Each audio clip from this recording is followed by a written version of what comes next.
En mars 1981, Céleste Arnaud disparaît sans laisser de traces, 3 semaines seulement après son mariage. Les recherches mobilisent toute la région de Bretagne pendant des mois, mais aucun indice concret n'émerge. La jeune femme de 23 ans s'est volatilisée comme si elle n'avait jamais existé. Pendant 22 ans, sa famille refuse de croire à la thèse du suicide avancée par la police, malgré l'absence totale de preuves d'un crime. Puis, en 2003, lors de la rénovation d'une vieille maison familiale, un journal intime est découvert, dissimulé sous les lattes du grenier.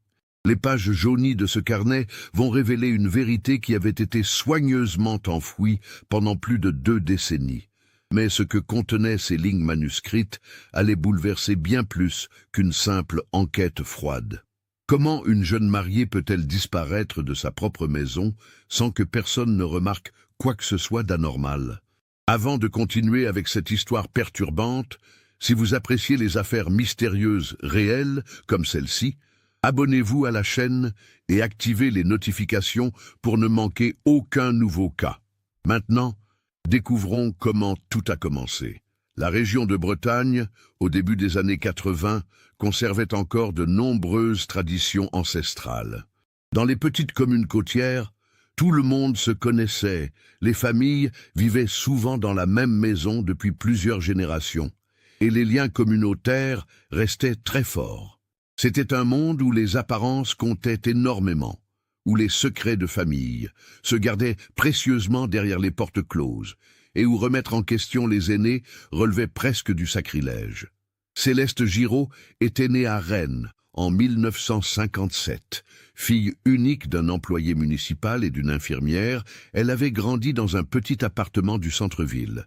Ses parents, André et Simone Giraud, formaient un couple modeste mais aimant. Ils avaient donné à leur fille une éducation soignée, insistant sur l'importance des études. Céleste était une élève brillante, particulièrement douée en littérature et en histoire. Elle dévorait les livres, passant des heures à la bibliothèque municipale. Ses professeurs la décrivaient comme une jeune fille réfléchie, sensible, avec une imagination débordante et une capacité d'empathie remarquable. Après son baccalauréat obtenu avec mention, Céleste avait intégré l'école normale d'institutrice. Elle rêvait de transmettre aux enfants l'amour de la lecture qui l'avait tant nourri pendant son enfance. En 1978, à 21 ans, elle avait obtenu son diplôme et décroché son premier poste dans une école primaire d'un petit village côtier breton à environ 60 km de sa ville natale. C'était une grande étape pour elle. Son premier emploi, sa première vraie indépendance, même si elle rentrait voir ses parents chaque week-end. L'école où elle enseignait comptait 3 classes pour environ 70 élèves. Céleste s'occupait des plus jeunes, les enfants de 6 à 8 ans. Elle adorait son métier. Ses collègues se souvenaient d'une jeune femme enthousiaste, toujours à l'écoute de ses élèves, créant des activités originales pour rendre l'apprentissage vivant. Elle organisait des sorties à la plage pour étudier la faune et la flore locale, emmenait ses élèves visiter le petit musée maritime du village, leur faisait écrire des poèmes sur les marées et les tempêtes. Physiquement, Céleste était une jeune femme au charme discret. Elle mesurait environ 1,65 m, avait de longs cheveux châtain clair qu'elle attachait souvent en chignon pour enseigner, des yeux noisettes expressifs derrière de fines lunettes rondes, et un sourire doux qui mettait immédiatement en confiance. Elle s'habillait simplement mais toujours avec soin, privilégiant les jupes midi et les chemisiers aux couleurs pastel, conformément à ce qu'on attendait d'une institutrice à cette époque. Sa meilleure amie depuis l'enfance, Hélène Blanchard, la décrivait comme quelqu'un de profondément loyal, parfois trop sensible aux critiques, qui avait besoin de se sentir utile et apprécié. Hélène et Céleste s'étaient reconnues à l'école primaire et ne s'étaient jamais perdues de vue. Même après le déménagement de Céleste pour son travail, elles s'écrivaient régulièrement et se téléphonaient chaque mercredi soir.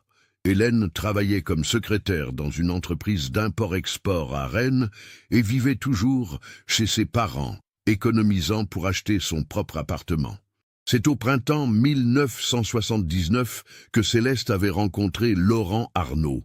Il était venu réparer une machine à laver à la pension de famille où elle logeait. Laurent, alors âgé de 24 ans, travaillait comme technicien dans une usine textile locale.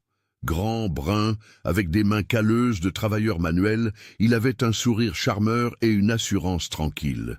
Il était le fils unique de Marguerite et Hervé Arnaud, une famille implantée dans la région depuis au moins 4 générations. La famille Arnaud possédait une grande maison en pierre de 3 étages, située en périphérie du village, avec vue sur l'océan. Hervé Arnaud était décédé d'une crise cardiaque en 1976, laissant Marguerite veuve à 53 ans. Depuis, elle vivait seule dans cette vaste demeure, attendant que son fils se marie pour perpétuer la lignée familiale. Marguerite était une femme robuste au visage sévère, aux cheveux gris toujours tirés en arrière, connue dans tout le village pour son caractère entier et ses opinions tranchées. Elle tenait la maison avec une discipline militaire, entretenait un potager impeccable et assistait à la messe tous les dimanches sans exception. Les fréquentations entre Céleste et Laurent avaient duré un peu plus d'1 an. Laurent venait chercher Céleste après l'école. Il se promenait le long des falaises, allait au cinéma dans la ville voisine le samedi soir, partageait des crêpes dans le petit restaurant du port. Aux yeux de tous, ils formaient un couple charmant. Laurent était prévenant, offrait régulièrement des fleurs à Céleste, la présentait fièrement à ses connaissances. Céleste semblait heureuse, même si Hélène avait remarqué que son amie parlait moins de ses rêves et de ses projets depuis qu'elle fréquentait Laurent. En décembre 1980, Laurent avait demandé Céleste en mariage lors d'un dîner au restaurant. Elle avait accepté avec des larmes de joie. Les parents de Céleste, André et Simone, avaient rencontré Laurent et Marguerite à plusieurs reprises avant le mariage. André trouvait Laurent un peu effacé, mais convenable, tandis que Simone avait exprimé quelques réserves sur Marguerite qu'elle jugeait trop autoritaire. Mais leur fille semblait heureuse, et c'était l'essentiel à leurs yeux. Le mariage avait été célébré le 21 février 1981 à la mairie, puis à l'église du village. C'était une cérémonie traditionnelle, avec une 50aine d'invités, principalement des membres de la famille Arnaud et des habitants du village. Les parents de Céleste avaient invité quelques proches, dont Hélène, qui était demoiselle d'honneur. La réception s'était tenue dans une salle des fêtes locales, avec un repas traditionnel breton et une petite fanfare. Sur les photographies de mariage, Céleste apparaissait radieuse dans sa robe blanche, simple, tenant le bras de Laurent qui souriait fièrement. Marguerite, en tailleur gris foncé, se tenait légèrement en retrait, son visage affichant une expression difficile à déchiffrer. Après le mariage, conformément à la tradition et aux attentes de Marguerite, le jeune couple s'était installé dans la maison familiale des Arnaud. La demeure comportait suffisamment de pièces pour que chacun ait son espace. Mais Marguerite avait tenu à ce que certaines règles soient respectées. Les repas devaient être pris ensemble à heure fixe, le ménage suivait un planning précis et les dimanches restaient sacrés avec la messe matinale, suivie du déjeuner familial. Les 3 premières semaines de mariage s'étaient écoulées dans une apparente normalité. Céleste continuait à enseigner chaque jour, Laurent partait tôt le matin pour l'usine et Marguerite gérait la maison comme elle l'avait toujours fait. Mais pour ceux qui connaissaient bien Céleste, quelque chose avait changé. Hélène avait remarqué lors de leur conversation téléphonique que son amie semblait fatiguée, moins enthousiaste. Quand elle lui demandait comment se passait sa nouvelle vie, Céleste répondait par des phrases courtes et évasives. Le vendredi 13 mars 1981, Céleste avait enseigné normalement toute la journée. Ses collègues ne remarquèrent rien d'inhabituel, si ce n'est qu'elle semblait un peu pâle et préoccupée. À 16h30, elle quitta l'école, après avoir rangé sa classe, saluant la directrice comme chaque jour. Elle marcha jusqu'à la maison Arnaud, un trajet d'environ 15 minutes qu'elle effectuait quotidiennement. Selon le témoignage de Marguerite recueilli plus tard, Céleste était arrivée vers 17h. Elle était montée directement à la chambre qu'elle partageait avec Laurent au 2e étage. Marguerite préparait le dîner dans la cuisine et ne l'avait pas vraiment croisée. Vers 18h, Céleste était redescendue et avait informé sa belle-mère qu'elle sortait prendre l'air, qu'elle avait besoin de marcher un peu avant le dîner. Elle portait son manteau beige, une écharpe bleue tricotée, et avait pris son sac à main habituel, un petit sac en cuir marron. Marguerite déclara qu'elle n'avait pas trouvé cela particulièrement étrange. Céleste aimait se promener le long de la côte. C'était quelque chose qu'elle faisait régulièrement.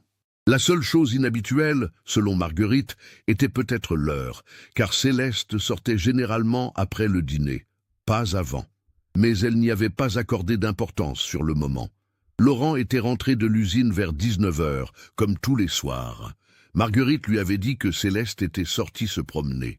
Ils avaient attendu jusqu'à 19h30, puis Laurent s'était inquiété. Il faisait déjà nuit à cette époque de l'année, et Céleste n'était jamais partie aussi longtemps.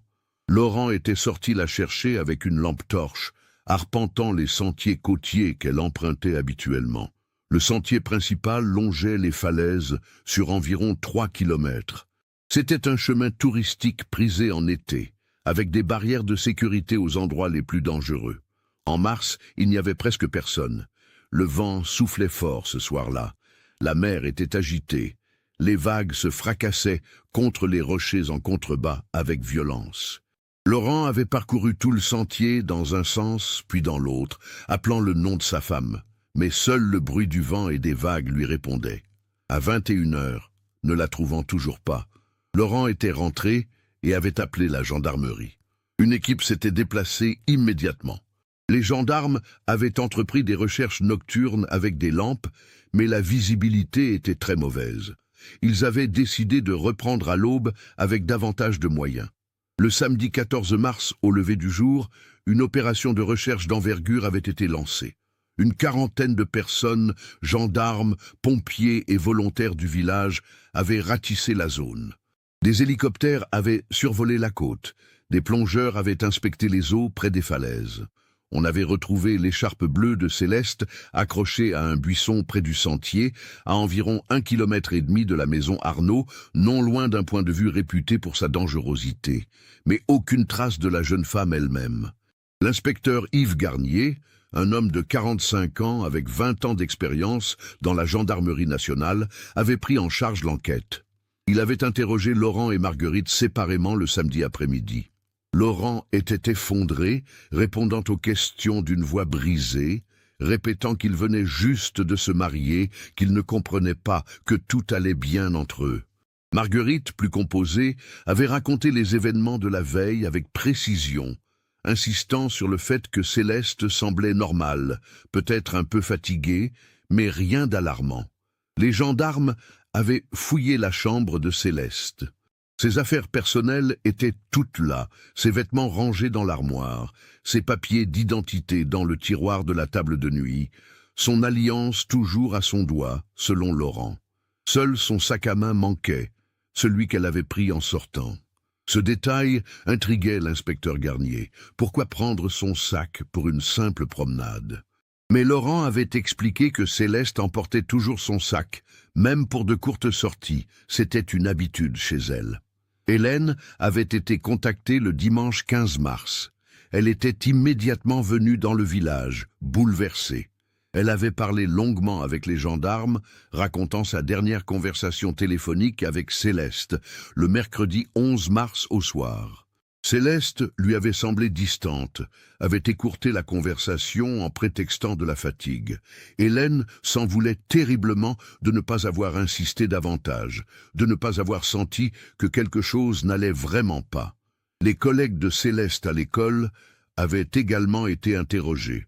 La directrice, Madame Clémentine Vidal, une femme de 55 ans qui dirigeait l'établissement depuis 15 ans, se souvenait que Céleste lui avait paru préoccupée ces derniers jours, mais elle avait mis cela sur le compte de l'adaptation à sa nouvelle vie de femme mariée.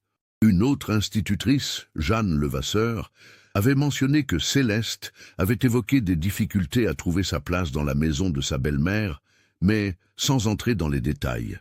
Les parents de Céleste, André et Simone, étaient arrivés le lundi 16 mars, dévastés. Simone était effondrée, refusant de croire que sa fille aurait pu se suicider. André, plus pragmatique, voulait comprendre.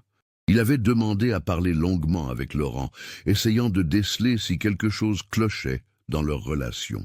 Laurent avait juré qu'il s'aimait, qu'il n'avait jamais eu de dispute sérieuse, que c'était incompréhensible. Les recherches s'étaient poursuivies pendant 3 semaines. Des battues systématiques avaient été organisées, élargissant le périmètre chaque jour. Les bois environnants, les champs, les granges abandonnées, tout avait été inspecté. Des avis de recherche avec la photographie de Céleste avaient été placardés dans toute la région. Les médias locaux avaient relayé l'information. Plusieurs témoignages étaient parvenus à la gendarmerie, mais aucun ne menait nulle part. Quelqu'un croyait l'avoir vue dans un bus vers Rennes, un autre dans un café de Saint-Malo, mais chaque piste s'avérait être une erreur d'identification. L'inspecteur Garnier avait également fait analyser la falaise où l'écharpe avait été retrouvée. Les experts avaient conclu qu'une chute à cet endroit était tout à fait possible, surtout par une soirée venteuse, comme celle du 13 mars. Le courant marin dans cette zone était réputé pour être particulièrement violent, capable d'emporter un corps au large en quelques heures. Des cas similaires s'étaient déjà produits dans la région, des promeneurs imprudents, des pêcheurs emportés par une vague. Les corps n'étaient pas toujours retrouvés, parfois jamais. Début avril 1981, faute de nouvelles pistes concrètes, l'enquête active avait été suspendue. Le rapport officiel concluait à une disparition inquiétante avec forte présomption de chute accidentelle ou de suicide. L'absence de lettre d'adieu ne signifiait rien selon les experts. De nombreuses personnes passaient à l'acte impulsivement. Le fait que Céleste ait pris son sac pouvait s'expliquer par l'automatisme, un geste machinal qu'elle faisait systématiquement en sortant. Pour les parents de Céleste, cette conclusion était inacceptable. Leur fille n'était pas suicidaire. Elle avait des projets, elle aimait enseigner, elle venait de se marier. Simone répétait inlassablement qu'il devait y avoir autre chose, qu'on avait négligé quelque chose d'important. André, plus résigné, avait fini par accepter qu'il n'aurait peut-être jamais de réponse. Mais tous deux refusaient catégoriquement la thèse du suicide. Les mois qui suivirent furent éprouvants pour tous ceux qui avaient connu Céleste. Laurent continua à vivre dans la maison familiale, avec sa mère. Il retourna travailler à l'usine textile après quelques semaines d'absence. Ses collègues le décrivaient comme un homme brisé, accomplissant ses tâches mécaniquement, parlant peu, évitant les conversations. Le soir, il rentrait directement chez lui, refusant les invitations de ses anciens amis à se changer les idées. Marguerite, quant à elle, sembla vieillir brutalement après la disparition de Céleste. Cette femme, habituellement si énergique et autoritaire, paraissait soudain plus fragile. Elle continua à tenir la maison avec la même rigueur, mais quelque chose dans son regard avait changé. Les voisins remarquaient qu'elle sortait moins, qu'elle s'était repliée sur elle-même. À la messe du dimanche, elle s'asseyait toujours au même endroit, mais gardait les yeux baissés pendant toute la cérémonie. À l'école où Céleste enseignait, sa disparition avait profondément marqué les esprits. Une institutrice remplaçante avait été nommée pour terminer l'année scolaire. Les enfants de la classe de Céleste posaient des questions, voulaient savoir quand leur maîtresse reviendrait. Madame Vidal, la directrice, avait dû expliquer avec des mots simples que Céleste ne reviendrait pas, qu'elle avait eu un accident. Plusieurs parents d'élèves avaient participé aux recherches, et l'échec de celle-ci laissait un goût amer dans toute la communauté. Hélène Blanchard était rongée par la culpabilité. Elle se reprochait de ne pas avoir été plus attentive lors de leur dernière conversation. Avec le recul, elle se souvenait de petits détails qui auraient dû l'alerter. Céleste qui changeait de sujet quand elle parlait de sa vie à la maison, qui inventait des excuses pour écourter leurs appels téléphoniques, qui avait annulé leur dernière sortie prévue ensemble à Rennes. Hélène se demandait si son amie avait essayé de lui dire quelque chose sans oser le formuler clairement. Les parents de Céleste, André et Simone, retournèrent à Rennes, le cœur déchiré. La chambre de Céleste dans leur appartement restait intacte, comme un sanctuaire figé dans le temps. Simone y passait des heures, feuilletant les anciens cahiers de sa fille, relisant les lettres qu'elle leur avait envoyées depuis son premier poste d'institutrice. Elle cherchait désespérément un indice, quelque chose qui pourrait expliquer ce qui s'était passé. André, plus pragmatique, contacta un avocat pour entamer des démarches juridiques. Sans corps, la situation légale était complexe. Il faudrait attendre des années avant que Céleste puisse être officiellement déclarée décédée. En attendant, ils étaient dans un vide juridique et émotionnel insupportable. André exigea que l'enquête soit maintenue ouverte, même si les recherches actives cessaient. L'inspecteur Garnier lui promit que le dossier ne serait jamais complètement fermé. Les années passèrent, transformant lentement la douleur aiguë en une mélancolie sourde. En 1988, 7 ans après la disparition, Laurent Arnault entama les démarches légales pour être officiellement déclaré veuf. La loi française permettait, après une absence prolongée et inexpliquée, de demander une déclaration judiciaire de décès. Les parents de Céleste ne s'opposèrent pas, comprenant que Laurent avait besoin de tourner la page, même si eux-mêmes n'y parvenaient pas. Laurent ne se remaria jamais. Il continua à vivre avec sa mère dans la grande maison familiale. Les habitants du village s'étaient habitués à le voir, cet homme solitaire qui marchait chaque soir le long des mêmes sentiers côtiers où sa jeune épouse avait disparu. Certains le trouvaient touchant dans sa fidélité à la mémoire de Céleste. D'autres pensaient qu'il aurait dû refaire sa vie. Hélène, de son côté, se maria en 1986 avec un comptable nommé François. Ils eurent 2 enfants et s'installèrent dans une maison près de Rennes. Mais jamais Hélène n'oublia Céleste. Chaque année, le 13 mars, elle allumait une bougie à la mémoire de son amie disparue. Elle avait gardé toutes les lettres que Céleste lui avait écrites, relisant parfois ces pages avec nostalgie et tristesse. Simone Giraud décéda d'un cancer en 1995, à l'âge de 63 ans. Sur son lit de mort, elle fit promettre à André de ne jamais abandonner l'espoir de découvrir ce qui était arrivé à leur fille. André lui promit, même s'il savait au fond de lui que la vérité ne sortirait probablement jamais. Il continua à vivre seul dans leur appartement de Rennes, travaillant jusqu'à sa retraite en 1999, puis passant ses journées à lire et à se promener. Marguerite Arnault s'éteignit en novembre 1998, à l'âge de 75 ans, des suites d'une longue maladie. Laurent organisa des funérailles simples, auxquelles assistèrent quelques membres éloignés de la famille et des voisins. Après la mort de sa mère, Laurent vécut complètement seul dans l'immense maison. Il continua à travailler à l'usine jusqu'à sa retraite anticipée en 2001. À 56 ans, il se retrouva seul avec ses souvenirs dans cette demeure qui semblait de plus en plus grande et vide. La maison Arnault, autrefois si bien entretenue, commença à montrer des signes de négligence. Laurent ne s'occupait plus du jardin, comme le faisait sa mère. Les volets restaient souvent fermés, donnant à la bâtisse un air abandonné. Les habitants du village évitaient de passer devant, trouvant l'endroit sinistre. Des rumeurs couraient parmi les plus jeunes, des histoires de fantômes et de malédictions, comme il s'en raconte toujours dans les petites communautés. Au printemps 2003, 22 ans après la disparition de Céleste, un événement inattendu vint bouleverser cette histoire, figée dans le temps. Marguerite Arnault avait une nièce, Sophie Leclerc, fille de sa sœur cadette décédée dans les années 70. Sophie, alors âgée de 28 ans, travaillait comme architecte d'intérieur à Paris. Elle avait grandi à Nantes, chez son père, n'ayant eu que peu de contact avec la branche bretonne de sa famille. À la mort de Marguerite, Laurent avait hérité de la maison familiale. Mais en 2002, il avait été diagnostiqué d'un cancer du poumon, conséquence de décennies de tabagisme. Face à la maladie et sans descendance, Laurent avait décidé de léguer la propriété à Sophie, sa cousine, la seule famille qui lui restait. Il décéda en janvier 2003, emportant avec lui les secrets et les souvenirs de sa courte vie conjugale. Sophie, qui n'avait jamais vraiment connu Laurent et n'était venue dans cette maison qu'une seule fois enfant, se retrouva propriétaire d'une vaste demeure en pierre en piteux état.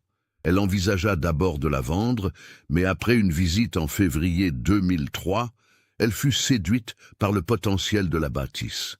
L'emplacement était magnifique, avec vue sur l'océan, et la structure générale restait solide. Elle décida de rénover entièrement la maison pour en faire une résidence secondaire, voire une maison d'hôte. Les travaux commencèrent en avril 2003. Sophie engagea une entreprise locale de rénovation. Il fallait refaire l'électricité, la plomberie, réparer la toiture, remettre aux normes l'ensemble de la structure. Les ouvriers découvrirent que la maison était remplie de décennies d'accumulation, des meubles anciens, des cartons poussiéreux, des objets de toutes sortes que personne n'avait touchés depuis des années. Sophie décida de faire le tri elle-même dans les affaires personnelles avant que les ouvriers ne s'attaquent aux gros travaux. C'était un travail fastidieux et émotionnellement épuisant. Elle découvrit des photographies jaunies de sa grand-tante Marguerite jeune, des lettres de la Première Guerre mondiale écrites par son arrière-grand-père, des vêtements démodés dans des malles en bois. Le grenier sous les combles du 3e étage était particulièrement encombré. On y accédait par une échelle pliante et une trappe étroite. L'espace était bas de plafond, sombre, avec des poutres apparentes et une odeur de renfermé. Des décennies de poussière recouvraient tout. Sophie y monta un samedi après-midi de mai, équipée d'une lampe torche et de gants. Il y avait là des dizaines de cartons, des meubles cassés, de vieilles valises éventrées. Elle passa plusieurs heures à trier, décidant ce qui méritait d'être conservé et ce qui partirait à la déchetterie. C'est en déplaçant une vieille malle remplie de draps moisis qu'elle remarqua quelque chose d'étrange. Plusieurs lattes du plancher, dans un coin reculé sous la pente du toit, semblaient disjointes. En s'approchant, elle constata que 3 planches étaient en réalité simplement posées, non clouées. Par curiosité, Sophie souleva ces planches. En dessous, creusé dans l'isolation entre les poutres, se trouvait un petit espace vide. Et dans cet espace, soigneusement enveloppé dans un sac en plastique pour le protéger de l'humidité, il y avait un cahier à couverture rigide bleue. Sophie le sortit délicatement, son cœur battant sans qu'elle sache vraiment pourquoi. Elle ouvrit le sac plastique et découvrit un journal intime. Sur la première page, d'une écriture soignée et régulière, était inscrit un nom, Céleste Giraud. Sophie resta pétrifiée. Ce nom lui disait vaguement quelque chose. Elle descendit du grenier avec le cahier et fit quelques recherches sur Internet avec son ordinateur portable. Elle découvrit rapidement l'histoire du Desaparecimentos de 1981, les articles de presse de l'époque, les recherches infructueuses. Sophie comprit immédiatement l'importance de sa découverte. Elle ouvrit le journal avec précaution. Il contenait des dizaines de pages manuscrites, datées entre octobre 1980 et mars 1981. Les premières entrées étaient légères, joyeuses même, racontant les préparatifs du mariage, l'excitation de commencer une nouvelle vie. Mais au fil des pages, le ton changeait progressivement. Sophie passa la soirée entière à lire le journal de Céleste. Ce qu'elle découvrit la glaça d'effroi. Les pages révélaient une réalité totalement différente de ce que l'enquête de 1981 avait conclu. Céleste n'avait pas été une jeune mariée heureuse sur le point de se suicider. Elle avait été une femme progressivement étouffée, contrôlée, réduite au silence. Les premières semaines après l'installation dans la maison Arnaud, Céleste avait essayé d'être optimiste. Elle écrivait qu'elle devait s'adapter, que c'était normal de prendre du temps pour trouver ses marques. Mais très vite, des tensions étaient apparues avec Marguerite. La belle-mère avait des règles strictes sur la manière de tenir la maison, de cuisiner, de s'habiller, de se comporter. Elle critiquait constamment Céleste, toujours avec des remarques apparemment bienveillantes, mais profondément blessantes. Dans une entrée datée du début mars 1981, Céleste écrivait « Marguerite a dit aujourd'hui que ma façon de repasser les chemises de Laurent n'était pas correcte, que je ne savais rien faire de mes 10 doigts, que ma mère ne m'avait rien appris. Laurent n'a rien dit. Il ne dit jamais rien. Parfois j'ai l'impression d'être devenue invisible dans cette maison. » Plus troublante encore, Céleste mentionnait que Marguerite fouillait ses affaires personnelles. Elle avait découvert plusieurs fois que ses tiroirs avaient été ouverts en son absence, que ses lettres avaient été lues. Quand elle en avait parlé à Laurent, il avait minimisé, disant que sa mère était simplement curieuse, que ce n'était pas méchant. Le journal révélait également que Marguerite contrôlait les sorties de Céleste. Elle devait justifier où elle allait, avec qui, à quelle heure elle rentrerait. Les visites de Hélène étaient découragées, Marguerite trouvant toujours une excuse pour dire que ce n'était pas le bon moment. Les appels téléphoniques à ses parents étaient surveillés, Marguerite restant souvent dans la pièce quand Céleste était au téléphone. Laurent, selon le journal, était complètement sous l'emprise de sa mère. Il ne prenait jamais le parti de Céleste dans les conflits, même mineurs. Il répétait que sa mère avait raison, qu'il fallait respecter ses règles puisqu'il vivait chez elle. Céleste écrivait sa déception croissante envers l'homme qu'elle avait épousé, si différent de celui qu'elle avait connu pendant leur fréquentation. Une entrée particulièrement poignante datait du 10 mars 1981. « Je me sens prisonnière dans cette maison. J'enseigne toute la journée, je rentre ici et je dois jouer un rôle, être la belle-fille parfaite, sourire, acquiescer, remercier pour des critiques déguisées en conseils. Laurent ne me voit même plus. Il voit ce que sa mère veut qu'il voie. J'ai essayé de lui parler hier soir. Vraiment parler, lui dire que je n'en pouvais plus. Il m'a dit que j'exagérais, que je devais faire des efforts, que c'était difficile pour sa mère aussi d'avoir quelqu'un d'autre dans sa maison. La dernière entrée du journal était datée du 11 mars 1981, 2 jours avant la disparition de Céleste. Elle écrivait « Je ne sais plus quoi faire. J'ai pensé à partir, retourner chez mes parents, demander une mutation dans une autre école, mais j'ai honte d'avoir échoué si vite. Qu'est-ce que mes parents vont penser? Que je n'ai pas été capable de tenir 3 mois? Et Laurent, malgré tout, je crois que je l'aime encore. Ou peut-être que j'aime l'idée de ce qu'il aurait pu être. Il faut que je trouve le courage de lui parler vraiment, de poser un ultimatum. Soit nous trouvons notre propre logement, soit je pars. Je ne peux plus vivre comme ça. » Sophie referma le journal, les mains tremblantes. Le lendemain matin, dimanche, elle contacta la gendarmerie. Elle expliqua sa découverte et demanda à parler à quelqu'un qui pourrait rouvrir l'enquête sur la disparition de Céleste Arnaud. On lui dit de venir le lundi matin avec le journal. Le lundi 13 mai 2003, Sophie se présenta à la gendarmerie avec le cahier bleu. Elle fut reçue par le capitaine Marc Roussel, un homme d'une 50aine d'années qui avait pris ses fonctions dans la région quelques années auparavant. Il écouta attentivement l'histoire de Sophie et examina le journal avec attention. Le capitaine Roussel comprit immédiatement que cette découverte changeait radicalement la perspective de l'affaire. Il contacta l'inspecteur Yves Garnier, maintenant retraité depuis 5 ans, qui accepta de venir consulter le dossier qu'il connaissait si bien. Garnier arriva le lendemain matin, curieux de voir ce qui avait émergé après plus de 2 décennies. En lisant le journal de Céleste, Garnier sentit un mélange de tristesse et de frustration.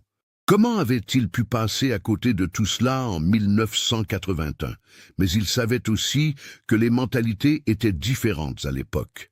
Les tensions entre belle-mère et belle-fille étaient considérées comme normales, presque attendues. Personne n'aurait pensé à fouiller plus profondément dans la dynamique familiale. Et puis, Laurent et Marguerite avaient semblé si coopératifs, si affligés. Le capitaine Roussel décida de rouvrir officiellement l'enquête. La première étape consistait à retrouver toutes les personnes encore vivantes qui avaient été impliquées dans l'affaire originale. André Giraud, le père de Céleste, vivait toujours à Rennes. Il fut contacté et informé de la découverte du journal. Lorsqu'il apprit la nouvelle, le vieil homme, maintenant âgé de 79 ans, pleura. Enfin, après 22 ans, il allait peut-être savoir ce qui était arrivé à sa fille. Hélène Blanchard, devenue Hélène Morvan après son mariage, fut également contactée. Elle vivait toujours dans la région de Rennes avec sa famille. Quand les gendarmes lui montrèrent des passages du journal où Céleste mentionnait vouloir se confier à elle, mais ne pas oser, Hélène fut dévastée. « Si seulement j'avais insisté davantage », répétait-elle en pleurant. « Si seulement je lui avais dit de venir chez moi, que ma porte était toujours ouverte. Le capitaine Roussel et l'inspecteur Garnier entreprirent une analyse minutieuse du journal. Ils relevèrent plusieurs éléments troublants. Céleste mentionnait à plusieurs reprises avoir peur de Marguerite, non pas physiquement, mais psychologiquement. Elle écrivait que sa belle-mère avait un regard qui la glaçait, une capacité à la faire se sentir petite et insignifiante avec juste quelques mots. Plus intriguant encore, dans une entrée du 9 mars, Céleste évoquait une dispute violente entre Laurent et Marguerite qu'elle avait entendue la veille au soir. Elle était couchée et il la croyait endormie. Laurent avait apparemment dit à sa mère qu'elle devait arrêter de harceler Céleste, que cela devenait invivable. Marguerite avait répondu quelque chose que Céleste n'avait pas bien entendu, mais le ton était menaçant. Laurent s'était tu après cela.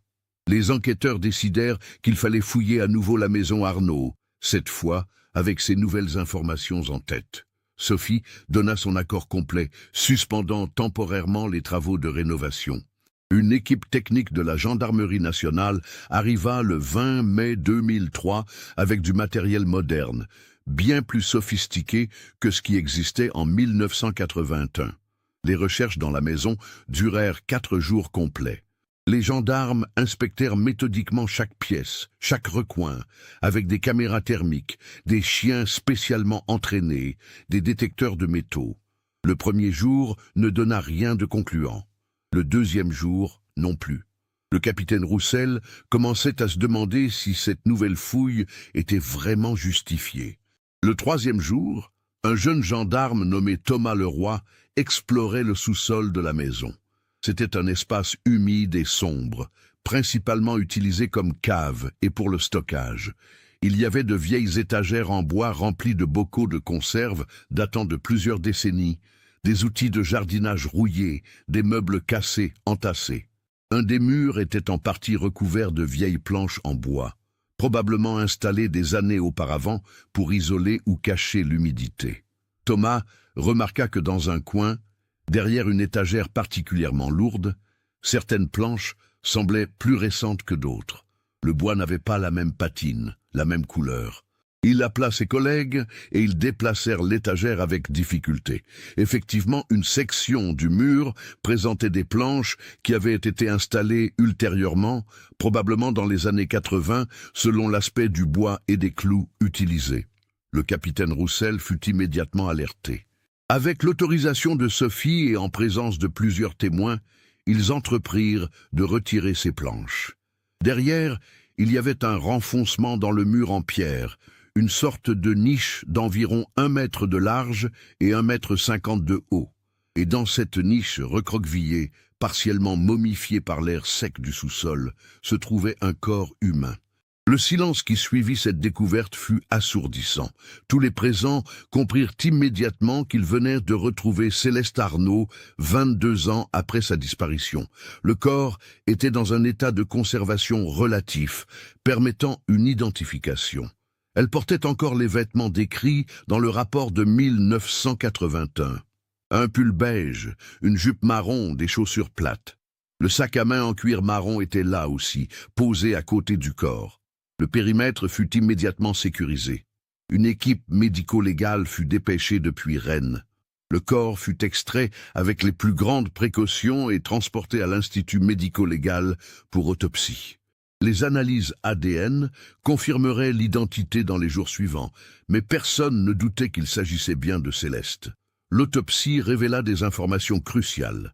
Céleste était décédée des suites d'un traumatisme crânien sévère.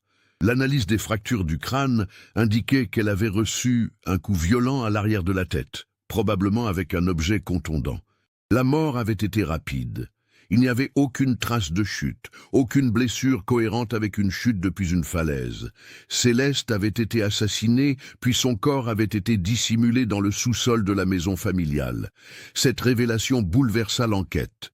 Laurent et Marguerite, les 2 seules personnes présentes dans la maison le soir de la disparition, étaient maintenant les principaux suspects. Mais tous 2 étaient décédés. Comment découvrir la vérité? Comment savoir lequel des 2 avait tué Céleste? Le capitaine Roussel et l'inspecteur Garnier reprirent tous les témoignages de 1981. les analysant à la lumière de ces nouvelles découvertes. Ils remarquèrent plusieurs incohérences dans les déclarations de Marguerite. Elle avait affirmé avoir vu Céleste sortir de la maison vers 18 heures. Mais si Céleste était morte dans la maison, puis cachée au sous-sol, cette déclaration était forcément fausse. Les enquêteurs examinèrent également le timing. Il avait fallu du temps pour tuer Céleste, cacher son corps, installer les planches pour masquer la niche, puis créer la mise en scène avec l'écharpe sur le sentier côtier. Une seule personne aurait-elle pu faire tout cela? Ou bien Laurent et Marguerite avaient-ils agi ensemble? Garnier se souvenait maintenant d'un détail qui l'avait interpellé à l'époque, mais qu'il avait écarté. Quand Laurent était revenu de sa première recherche le soir de la disparition, ses chaussures étaient couvertes de boue, ce qui était normal vu qu'il avait couru sur les sentiers. Mais Marguerite aussi avait de la boue sur ses chaussures, alors qu'elle prétendait être restée à la maison toute la soirée. Elle avait expliqué avoir fait un tour rapide dans le jardin par inquiétude, ce qui avait semblé plausible sur le moment. Les enquêteurs décidèrent de fouiller plus profondément dans le passé de Marguerite Arnault. Ils découvrirent que la femme avait eu une réputation dans le village pour son caractère violent. Plusieurs voisins âgés se souvenaient qu'elle frappait son fils Laurent quand il était enfant, parfois violemment. Son mari Hervé avait été un homme effacé, dominé par sa femme. Après sa mort en 1976, certains avaient murmuré que le stress causé par Marguerite avait probablement contribué à sa crise cardiaque. Un ancien voisin, M. Alain Fontaine, maintenant âgé de 82 ans, se souvenait d'un incident particulier. Quelques semaines après la disparition de Céleste, il avait croisé Marguerite, qui sortait du sous-sol avec des vêtements sales, couverts de ce qui ressemblait à du ciment ou du plâtre. Elle lui avait dit qu'elle faisait des réparations, bouchant des fissures dans les murs. Il n'y avait pas pensé plus à l'époque, mais maintenant ce détail prenait un tout autre sens. Les gendarmes examinèrent le mur où le corps avait été découvert. Les analyses confirmèrent que le mortier utilisé pour sceller partiellement la niche datait effectivement du début des années 80. Quelqu'un avait pris le temps, après avoir caché le corps, de renforcer la cachette, s'assurant qu'elle resterait indétectable. Le capitaine Roussel reconstitua le scénario le plus probable. Le vendredi 13 mars 1981, en fin d'après-midi, Céleste était rentrée de l'école. Une dispute avait éclaté avec Marguerite, probablement la confrontation que Céleste avait prévue dans son journal. Peut-être que Céleste avait annoncé son intention de partir, de quitter la maison, de demander le divorce. Pour Marguerite, c'était inacceptable. Un divorce aurait été un scandale dans cette communauté catholique traditionnelle. Cela aurait entaché la réputation de la famille Arnault. Dans un accès de rage, Marguerite avait frappé Céleste. Peut-être avec un objet qu'elle tenait, peut-être un tisonnier de la cheminée ou un objet lourd dans la cuisine. Le coup avait été fatal. Céleste s'était effondrée. Marguerite, réalisant ce qu'elle avait fait, avait dû prendre une décision rapide. Laurent travaillait jusqu'à 19 heures. Cela lui donnait environ 1 heure. Elle avait traîné le corps de Céleste au sous-sol, l'avait caché dans la niche naturelle du mur. Puis elle était sortie, avait couru jusqu'au sentier côtier et avait accroché l'écharpe de Céleste à un buisson près du point de vue dangereux. En rentrant, elle s'était composée une apparence normale, avait préparé le dîner comme si de rien n'était. Quand Laurent était rentré, Marguerite lui avait dit que Céleste était sortie se promener. Laurent, inquiet après un certain temps, était parti la chercher. Pendant ce temps, Marguerite avait nettoyé toute trace de sang dans la maison, peut-être dans la cuisine ou le salon. Quand Laurent était revenu bredouille, elle avait joué la comédie de la belle-mère inquiète, et ensemble, ils avaient appelé la gendarmerie. Mais une question restait. Laurent était-il complice? Avait-il su ce que sa mère avait fait? Les enquêteurs examinèrent attentivement son comportement dans les années suivant la disparition. Tout indiquait un homme véritablement brisé par le chagrin. Il n'avait jamais refait sa vie, était resté dans cette maison, comme hanté. Soit il était innocent et ignorait que le corps de sa femme se trouvait à quelques mètres sous ses pieds, soit il était un acteur extraordinaire. Le capitaine Roussel décida d'interroger à nouveau toutes les personnes qui avaient côtoyé Laurent après 1981. Un de ses anciens collègues de l'usine textile, René Duval, se souvenait d'une conversation étrange. C'était en 1999, peu après la retraite de Laurent. Il s'était retrouvé par hasard dans un bar du village.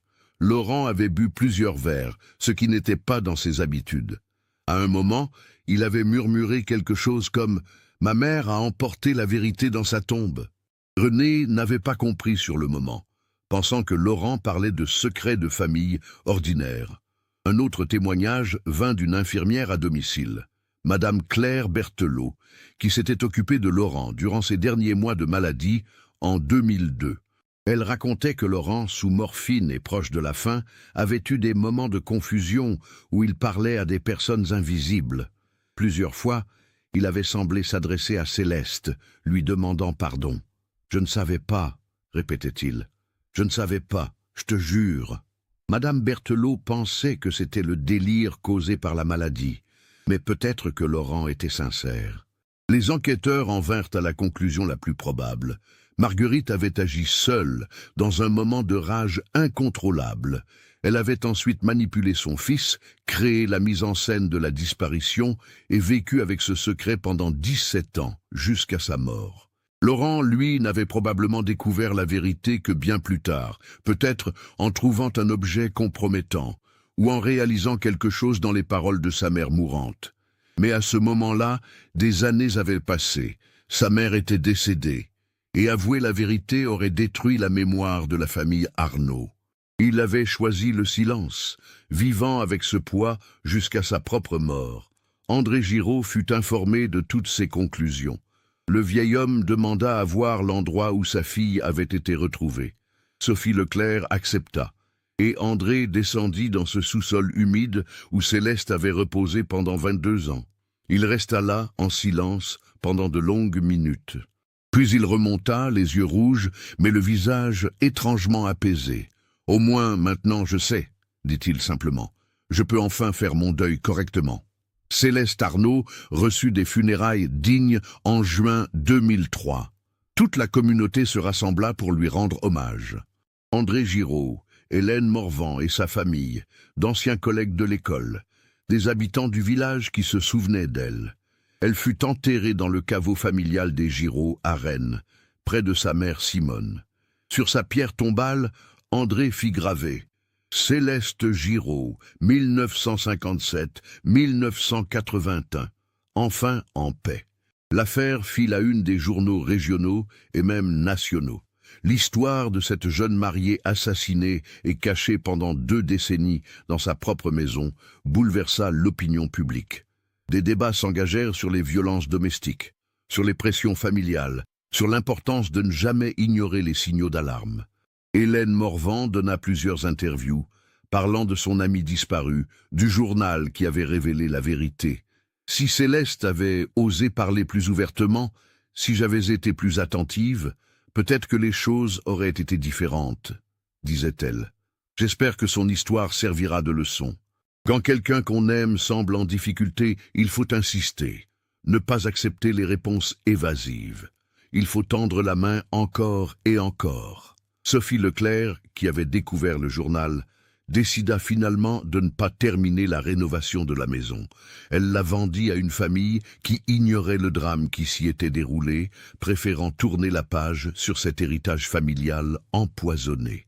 Avec l'argent, elle créa une association d'aide aux victimes de violences psychologiques domestiques en mémoire de Céleste. Le journal intime de Céleste fut versé aux archives départementales après qu'André Giraud eut donné son accord. Il est maintenant accessible aux chercheurs et aux historiens, témoignage poignant d'une époque où les femmes avaient souvent peu de recours face aux pressions familiales et sociales. L'inspecteur Yves Garnier, maintenant âgé de 67 ans, admit publiquement les erreurs de l'enquête originale. « Nous avons échoué », déclara-t-il lors d'une conférence de presse. « Nous avons accepté trop facilement la version qui nous était présentée. Nous n'avons pas assez creusé dans la dynamique familiale. En 1981, les mentalités étaient différentes. On ne questionnait pas autant l'autorité des aînés. On ne prenait pas aussi au sérieux les tensions entre belle-mère et belle-fille. Mais ce n'est pas une excuse. Une jeune femme est morte et son assassin n'a jamais été jugé. C'est un échec que je porterai jusqu'à la fin de mes jours. André Giraud vécut encore 4 ans après la découverte de la vérité sur la mort de sa fille. Il décéda paisiblement dans son sommeil en novembre 2007 à l'âge de 83 ans. Selon Hélène, qui lui rendit visite régulièrement jusqu'à la fin, André semblait enfin en paix. Il avait pu tourner la page, sachant ce qui était arrivé à Céleste, sachant qu'elle n'avait pas choisi de les abandonner. L'affaire Céleste Arnaud reste aujourd'hui un cas d'étude dans les écoles de gendarmerie françaises. Elle illustre l'importance de ne jamais présumer, de toujours creuser au-delà des apparences, et de prendre au sérieux toutes les formes de violence domestique, même psychologique. Elle rappelle aussi que la vérité peut mettre des décennies à émerger, mais qu'elle finit toujours, d'une manière ou d'une autre, par refaire surface. 22 ans. C'est le temps qu'il a fallu pour qu'un simple journal intime, caché sous les lattes d'un grenier, révèle la vérité sur la disparition de Céleste. 22 ans pendant lesquels un secret terrible a été gardé entre les murs d'une maison en pierre face à l'océan. 22 ans pendant lesquels une famille a vécu dans le mensonge et la douleur. Cette affaire nous montre à quel point les apparences peuvent être trompeuses, comment des familles respectables peuvent cacher des secrets terribles, et surtout, combien il est crucial d'écouter vraiment ceux qui nous entourent. Céleste avait essayé de laisser des indices dans ses comportements, dans ses silences, dans ce journal qu'elle avait si soigneusement caché. Mais personne n'avait su les lire à temps. Qu'en pensez-vous ? Avez-vous remarqué les signaux au fil de cette histoire? Auriez-vous pu deviner ce qui s'était réellement passé? Partagez vos réflexions dans les commentaires. Si vous avez apprécié cette enquête approfondie sur un cas résolu des décennies après les faits, n'oubliez pas de vous abonner à la chaîne et d'activer les notifications pour ne manquer aucune nouvelle histoire.